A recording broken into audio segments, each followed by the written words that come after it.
ఒక్కసారి ఇలా మిర్చి బజ్జీ చేశారంటే మళ్ళీ మళ్ళీ చేసుకొని తింటారు. టేస్ట్ అంత బాగుంటాయి. బజ్జీ మిర్చి చేసుకోవడం కోసం 1/2 కిలో బజ్జీ మిర్చిని బాగా కడిగి మధ్యలో కట్ చేసి సీడ్స్ అన్ని తీసేయాలి. అలాగే మిర్చి చివర కట్ చేసుకోవాలి. ఇప్పుడు ఒక బౌల్లో 1 టీ స్పూన్ చొప్పున వాము ఉప్పును కలుపుకొని కట్ చేసుకున్న మిర్చిలో పెట్టుకోవాలి. ఇలా అన్ని మిరపకాయలు రెడీ చేసుకున్న తర్వాత ఒక మిక్సింగ్ బౌల్లో 1.5 గ్లాసు శనగపిండి వేసుకొని 1/2 టీ స్పూన్ పసుపు, మిర్చిలలో వాము ఉప్పు పెట్టుకున్నాం కదా, ఆ మిగిలిన వాము ఉప్పును వేసుకొని వాము మరొక 1/2 టీ స్పూన్ వేసుకోవాలి. అలాగే రుచికి తగినంత ఉప్పు వేసుకుని ఒకసారి కలుపుకొని కొన్ని వాటర్ పోసుకుంటూ పిండిని కలుపుకోవాలి. పిండి ఇలా కలుపుకున్న తర్వాత చిటికెడు వంట సోడా 1 టేబుల్ స్పూన్ ఆయిల్ వేసుకుని కలుపుకోవాలి.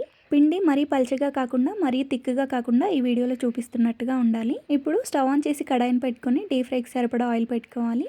ఆయిల్ హీట్ అయిన తర్వాత ఈ బజ్జీ మిరపకాయలను వేసుకోవాలి. ఇలా వాము ఉప్పు కలిపి పెట్టుకున్న మిర్చి బజ్జీ చాలా బాగుంటుందండి.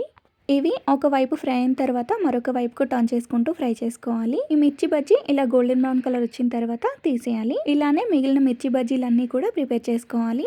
అంతేనండి, ఎంతో టేస్టీగా ఉండే వేడి వేడి మిర్చి బజ్జీ రెడీ. మీరు కావాలంటే మిర్చి బజ్జీ మధ్యలో కట్ చేసుకున్న ఆనియన్స్, లెమన్ జ్యూస్ వేసుకొని తింటే టేస్ట్ చాలా బాగుంటాయి.